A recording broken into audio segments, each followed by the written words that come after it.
হাদিস কালেকশনের জন্য। প্রচন্ড শীতের রাত,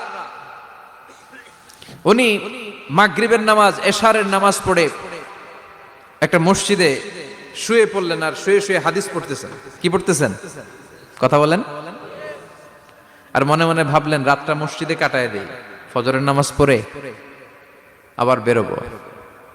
কিন্তু দারোয়ান এসে বলে মসজিদে থাকতে পারবেন না, ওঠেন। দারোয়ান আছে না? কথা কন।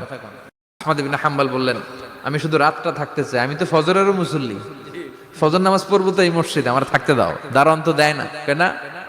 মসজিদে থাকার জায়গা না, যান মিয়া। উনি যে আহমদ ইবনে হাম্বল এটা চিনে নাই, থাকতে দেয় না। কি করবে এখন? উনি কাঁথা গুছিয়ে হাদিসের কিতাব নিয়ে কাদের মধ্যে ব্যাগ নিয়ে মসজিদ থেকে বেরোয় গেলেন। কি আর করবেন, প্রচন্ড শীত, আর কাঁপতেছেন, বুড়ো মানুষ। পথিমধ্যে দেখলেন বাজার। বাজার একজন খাব্বাজ, শাবুন খাব্বাজ, যুবক রুটি বিক্রেতা। সে রুটি বিক্রি করে, চুলার মধ্যে রুটি সেকে। সে যে সালাম দিল, আসসালামু আলাইকুম। যুবক বলে ওয়ালাইকুম আসসালাম। আহমদ ইবনে হাম্বল বলে, যুবক আমার যাওয়ার জায়গা নেই, সফরে বেরিয়েছি, খুব শীতে কষ্ট পাচ্ছি, রাতে যদি তোমার এই চুলা থেকে একটু আগুন পোহাই কোনো সমস্যা? যুবক বলে, না না সমস্যা না, আহলান ওয়া সাহলান, খোশ আমদেদ, আসেন আসেন, আপনি আগুন পোহাইলে আমার সমস্যা কি? সুবহানাল্লাহ পড়েন।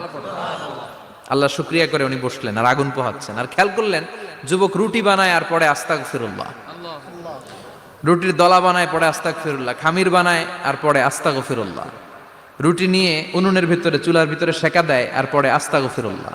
দোকানদারের কাছে কেউ আসলেই সে রুটি দেয় আর পরে আস্তাগফিরুল্লাহ। ক্রেতার কাছ থেকে টাকা নিয়ে ক্যাশ বক্সে রাখে আর কি পড়ে, আবার রুটি বানানো শুরু করে আর কি পড়ে, খালি এইটাই পড়তেছে। ইমাম আহমদ ইবনে হাম্বল তো অবাক, কিরে এটা আবার কেমন যুবক, খালি আস্তাগফিরুল্লাহ। উনি প্রশ্ন করলেন, যুবক ঘটনা কি? আসার পর থেকেই তোমার দেখতেছি তুমি রুটি বানাও, রুটি বিক্রি করো আর পড়ো আস্তাগফিরুল্লাহ, মালাকা ইয়া শাবাব। যুবক বলে, আস্তাগফিরুল্লাহ আমার সবচেয়ে বেশি পছন্দের আমল, আমি সব সময় আঠার মতো ইস্তেগফারের সাথে লেগে থাকি আর সব সময় পড়তে থাকি আস্তাগফিরুল্লাহ, আর এর বদৌলতে আল্লাহ আমারে মুস্তাজাবুদ দাওয়া বানিয়ে দিয়েছে। আহমদ ইবনে হাম্বল তো অবাক, আনতা মুস্তাজাবুদ দাওয়া, তুমি মুস্তাজাবুদ দাওয়া, রুটিওয়ালা। আমি এত বছর হাদিস পড়াই, আমিও তো মুস্তাজাবুদ দাওয়া না, আর তুমি রুটি বেচো বাজারে, তুমি মুস্তাজাবুদ দাওয়া, তুমি দোয়া করলে সব কবুল হয়ে যায়। যুবক বলে, নাম আনা মুস্তাজাবুদ দাওয়া, আমি আমার জীবনে যত দোয়া করেছি কবুল করে নিয়েছে কে? সব দোয়া কবুল করে নিয়েছে আল্লাহ, একটা দোয়া ছাড়া। কয়টা? আহমদ ইবনে হাম্বলের কৌতূহল, কিউরিসিটি আরো বেড়ে গেল। কি? সব দোয়া কবুল হয়েছে, একটা দোয়া ছাড়া। মাযালিকা দুআ ইয়া শাব, কি সেই দোয়া? যুবক এবার বলতে শুরু করলো, আমার জীবনে যে দোয়াটা আল্লাহ কবুল করে নাই সেটা হচ্ছে আমি আল্লাহর কাছে অনেক চেয়েছি, অনেক দোয়া করেছি যে আল্লাহ, শুনেছি এই জামানার সবচেয়ে বড় মুহাদ্দিস, তার নাম নাকি ইমাম আহমদ ইবনে হাম্বল। আল্লাহ তোমার কাছে আমার চাওয়া, আমি যেন এই ইমাম আহমদ ইবনে হাম্বলরে দেখে মরতে পারি, আমি যেন ইমাম আহমদ ইবনে হাম্বলের হাতে হাত রেখে মুসাফা করতে পারি আর তার কপালে একটা চুমু এঁকে দিতে পারি। আহমদ ইবনে হাম্বল আবেগপ্রবণ হয়ে গেলেন, চোখের পানি ছেড়ে দিলেন, বললেন, যুবক তোমার এই দোয়াটাও কবুল হয়ে গিয়েছে। আহমদ ইবনে হাম্বলের দেখার সাক্ষাৎ পাওয়ার জন্য আহমদ ইবনে হাম্বলের বাড়িতে তোমার যাওয়ার দরকার নাই, আহমদ ইবনে হাম্বল তোমার দরবারে ছুটে এসেছে। আনা আহমদ ইবনে হাম্বল মুহাদ্দিসুদ দাহর, আমি নিজেই আহমদ ইবনে হাম্বল।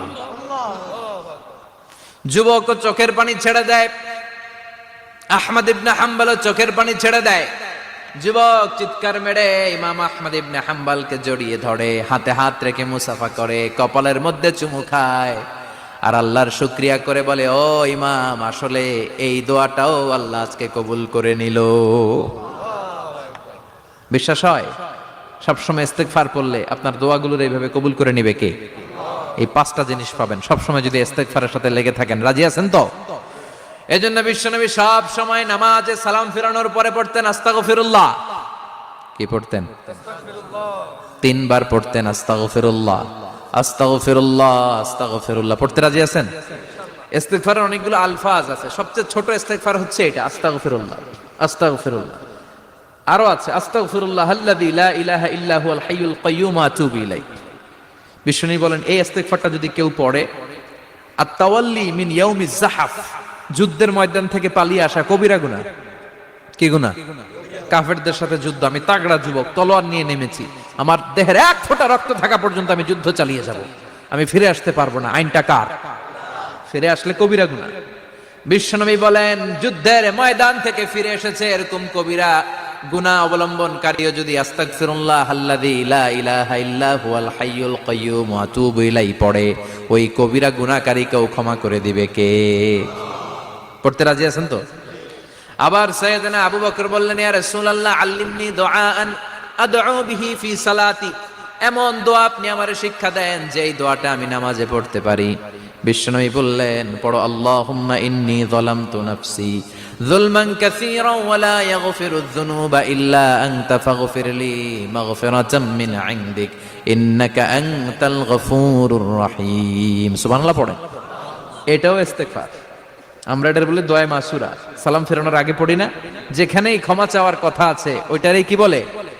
ইস্তেগফার। আল্লাহুম্মা ইন্নী যালামতু নাফসি, আল্লাহ জুলুম করেছি, যুলমান কাসীরা, অনেক জুলুম। ওয়ালা ইয়াগফিরুয যুনুবা ইল্লা আনতা, তুমি ছাড়া এই গুনাহ ক্ষমা করার তো কেউ নাই। ফাগফিরলি মাগফিরাতাম মিন ইনদিক, তোমার দয়ায় আমারে ক্ষমা করে দাও। ইন্নাকা আনতাল গফুরুর রহিম, তুমি হলা ক্ষমাশীল। ঠিক কি না? এটাও ইস্তেগফার, এটাও পড়বেন। আর এই সব ইস্তেগফারের শ্রেষ্ঠ ইস্তেগফারের নাম সাইয়্যিদুল ইস্তেগফার। যত ইস্তেগফার হতে পারে এর মধ্যে সবচেয়ে শ্রেষ্ঠতম ইস্তেগফার নাম কি? কথা কন। বুখারীর বর্ণনা, শাদ্দাদ ইবনে আউস রাদিয়াল্লাহু তাআলা আনহু বর্ণনা করেন, এই সাইয়্যিদুল ইস্তেগফার দিনের বেলা যে পড়বে ওই দিনে মারা গেলে সে জান্নাতি। এই সাইয়্যিদুল ইস্তেগফার রাতের বেলা যে পড়বে ওই রাতে যদি ইন্তেকাল হয় ওই লোকটা জান্নাতি। মুখস্থ আছে না? কার কার মুখস্থ? হাত তুলেন। মাশাআল্লাহ, তাবারাকাল্লাহ, মাশাআল্লাহ, মাশাআল্লাহ। আর যাদের নাই তাদের হোমওয়ার্ক, তাদের আল্লাহুম্মা আনতা রাব্বি লা ইলাহা ইল্লা আনতা খালাকতানি ওয়া আনা আবদুক ওয়া আনা আলা আহদিকা ওয়া ওয়া'দিকা মাস্তাতা'তু আউযু বিকা মিন শাররি মা সানা'তু আবুউ লাকা বিনি'মাতিকা আলাইয়া ওয়া আবুউ লাকা বিযামবি ফাগফিরলি ফাইন্নাহু লা ইয়াগফিরুয যুনুবা ইল্লা আনতা। সুবহানাল্লাহ পড়েন। আজকে রাতে পড়ছেন, মারা গেলে জান্নাতি। চিল্লায় পড়েন না আল্লাহু আকবার। এজন্য বিশ্বনবী বলেন, আমার আগের গুনাহ মাফ, পরের গুনাহ মাফ, তারপরেও প্রতিদিন আমি 70 বার তওবা ইস্তেগফার পড়ি। আজকে থেকে পড়তে রাজি আছেন তো? বেশি বেশি ইস্তেগফার পড়া যাবে না? একটু প্রাণ খুলে, দিল খুলে আওয়াজ করে পড়েন তো আস্তাগফিরুল্লাহ। আর জোরে পড়েন আস্তাগফিরুল্লাহ। আবার সবাই পড়েন আস্তাগফিরুল্লাহ। সব সময় তওবা ইস্তেগফার যারা পড়ে তাদেরকে পছন্দ করে কে? সব সময় জিকির করে করে জিহ্বাটারে যারা ভিজিয়ে রাখে তাদেরকেও পছন্দ করে কে? আল্লাহ বলেন, ওয়াযকুর রাব্বাকা ফি নাফসিকা তাদাররুআন ওয়া খীফাতান ওয়া দুনাল জাহরি মিনাল কওলি বিল গুদুবি ওয়াল আসাল ওয়া লা তাকুম মিনাল গাফিলিন। সুবহানাল্লাহ পড়েন। আল্লাহ বলেন, ওয়াযকুর রাব্বাকা ফি নাফসিক, আল্লাহরে মনে মনে ডাকো। তাদাররুআন ওয়া খীফা, আল্লাহর জিকির করতে আল্লাহ বলেছেন ফি নাফসিক। বুঝতেছেন না অর্থ? ফি নাফসিকা, মনে মনে আল্লাহর জিকিরটা করো। তাদাররুআন ওয়া খীফা, তাদাররুআ মানে বিনয়ের সাথে, with full of humility, submission and humbleness. বিনয়ের সাথে আল্লাহরে ডাকো। ওয়া খীফা, গোপনে গোপনে ডাকো। দুনাল জাহারি মিনাল কওল, চিৎকার চেঁচামেচি করে ডেকো না। কার কথা? আওয়াজ করে জিকির করো না। এই যে আমরা মাহফিলে লা ইলাহা ইল্লাল্লাহর জিকির করে, এটা তালিমান। উদ্দেশ্য কি? তালিমের জন্য আওয়াজ করে জিকির জায়েজ আছে, কিন্তু ব্যক্তিগত জিকিরের যে ইবাদতটা এটা আস্তে আস্তে হইতে হবে, এটা ভদ্রভাবে হতে হবে, চিল্লাচিল্লি করে নয়। আবার তালিমের জিকির ওইটাও ভদ্রভাবে। ইন্নাল্লাহা জামিল ইউহিব্বুল জামাল, আমার আল্লাহ সুন্দর, আমার আল্লাহর জিকিরের মধ্যেও সৌন্দর্য আছে না নাই? কিন্তু এদেশে জিকিরের ভেতরে লাফালাফি আছে না নাই? বেশি না কম? কি বসেন বসেন? হ্যাঁ, বসে